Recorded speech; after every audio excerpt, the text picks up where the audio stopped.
ಇವತ್ತು quit India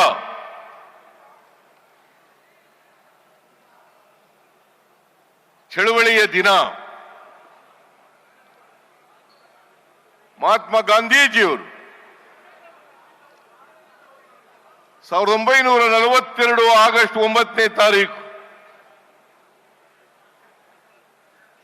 ಈ ದೇಶದ ಎಲ್ಲ ಜನರಿಗೆ ಕರೆಯನ್ನು ಕೊಟ್ಟಂತ ದಿನ. ಬ್ರಿಟಿಷ್ನವರಿಗೆ ಎಚ್ಚರಿಕೆಯನ್ನು ಕೊಟ್ಟು, ಬ್ರಿಟಿಷರೇ ದೇಶವನ್ನು ಬಿಟ್ಟು ತೊಲಗಿ ಕಹಳೆಯನ್ನ ಊದಂತ ದಿನ ಅಂತಕ್ಕಂಥದನ್ನ ಇವತ್ತು ನಾವು ಮರೀಲಿಕ್ಕೆ ಸಾಧ್ಯ ಇಲ್ಲ.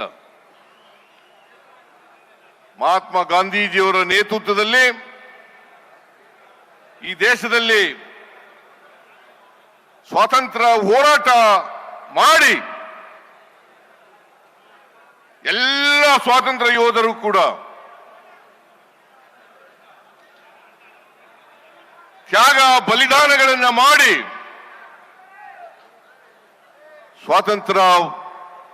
ಸ್ವಾತಂತ್ರ್ಯವನ್ನು ನಮ್ಮೆಲ್ಲರಿಗೂ ಕೂಡ ಲಭಿಸಿಕೊಟ್ರು.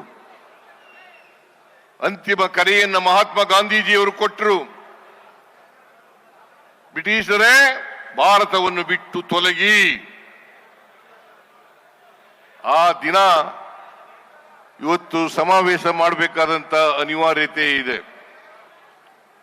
ನಾನು ಈ ಸಂದರ್ಭದಲ್ಲಿ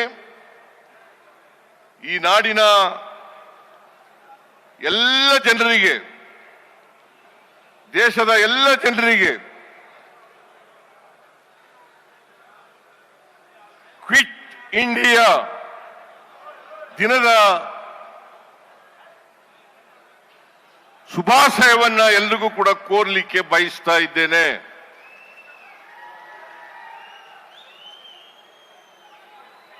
ಇವತ್ತು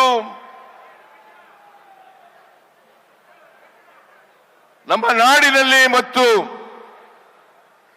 ದೇಶದಲ್ಲಿ ಕೋಮುವಾದಿಗಳನ್ನ,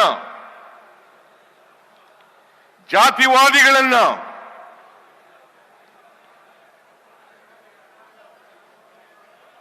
ಪಾಳ್ಯಗಾರಿಕೆ ಪ್ರವೃತ್ತಿ ಇರ್ತಕ್ಕಂಥವರನ್ನ ರಾಜಕೀಯದಿಂದ ಓಡಿಸಬೇಕಾದಂತ ಅನಿವಾರ್ಯತೆ ಇದೆ ಅಂತಕ್ಕಂಥದ್ದನ್ನ ಇವತ್ತು ನಾವೆಲ್ಲರೂ ಕೂಡ ಅರ್ಥ ಮಾಡ್ಕೋಬೇಕಾಗ್ತದೆ. ಮನುವಾದಿಗಳು, ಜಾತಿವಾದಿಗಳು,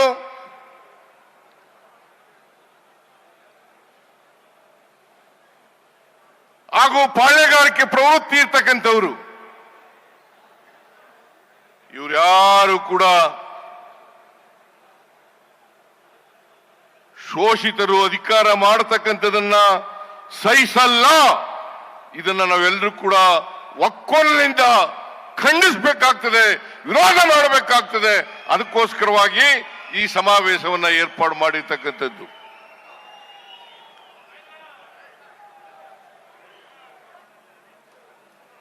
ದೇವರಾಜ ಅರಸರವರಿಗೆ ಇದೇ ಗತಿಯಾಯ್ತು, ಬಂಗಾರಪ್ಪನವ್ರಿಗೆ ಇದೇ ಗತಿಯಾಯ್ತು, ಮೊಯ್ಲಿಯವರಿಗೆ ಅವ್ರು ಯಾರನ್ನೂ ಕೂಡ ಸಹಿಸಿಕೊಳ್ಳಲಿಲ್ಲ. ಇದೇ ಕುಮಾರಸ್ವಾಮಿ, ದೇವೇಗೌಡರು, ಧರ್ಮಸಿಂಗ್ ಅವರಿಗೆ ಕೊಟ್ಟಿದ್ದಂತ ಮಾತನ್ನ ಮುರಿದು ತಾವೇ ಅಧಿಕಾರಕ್ಕೆ ಬರ್ತಕ್ಕಂಥ ಕೋಮುವಾದಿಗಳ ಜೊತೆ ಸೇರ್ಕೊಂಡು ಅಧಿಕಾರಕ್ಕೆ ಬರ್ತಕ್ಕಂಥ ಪ್ರಯತ್ನವನ್ನ ಮಾಡಿದ್ರು, ಅಧಿಕಾರವನ್ನು ಮಾಡಿದ್ರು. 20 ತಿಂಗಳು ಹಂಚಿಕೊಂಡು ಅಧಿಕಾರ ಮಾಡಿದ್ರು. ದೇವೇಗೌಡರು ಮತ್ತು ಕುಮಾರಸ್ವಾಮಿಯವರು ಯಾವತ್ತೂ ಕೂಡ ಕೊಟ್ಟ ಮಾತಿನಂತೆ ನಡ್ಕೊಳ್ತಕ್ಕಂಥ ವ್ಯಕ್ತಿಗಳಲ್ಲ. ಸೇಡಿನ ರಾಜಕೀಯವನ್ನು ಮಾಡೋದರಲ್ಲಿ, ದ್ವೇಷದ ರಾಜಕಾರಣವನ್ನು ಮಾಡೋದರಲ್ಲಿ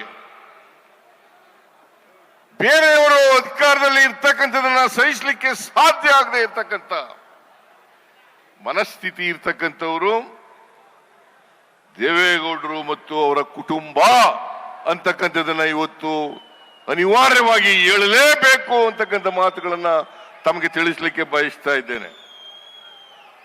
ನೀವೆಲ್ಲ ನೋಡಿದ್ರಿ ಟಿವಿನಲ್ಲಿ ಬಿಜೆಪಿಯವರು ಜೆಡಿಎಸ್ನವರು ಹೇಗೆ ಒಬ್ರಿಗೊಬ್ರು ಬೈದಾಡ್ಕೊಂಡಿದ್ರು.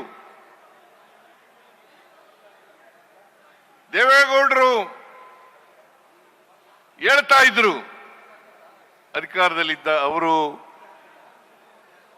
ಬಿಜೆಪಿಯವರ ಜೊತೆ ಸೇರ್ಕೊಳ್ಳೋದಕ್ಕಿಂತ ಮುಂಚಿತವಾಗಿ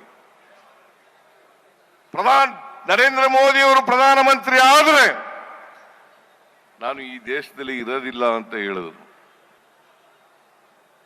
ಈ ದೇಶದಲ್ಲಿ ಇರೋದಿಲ್ಲ ಅಂತ ಹೇಳಿದ್ರು.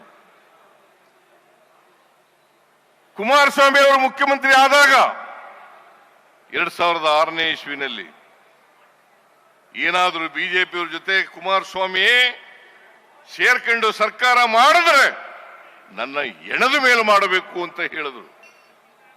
ಎಣದ ಮೇಲೆ ಮಾಡಬೇಕು ಅಂತ ಹೇಳಿದ್ರು. ಈಗ ಕೋಮುವಾದಿಗಳ ಜೊತೆ ಸೇರ್ಕೊಂಡು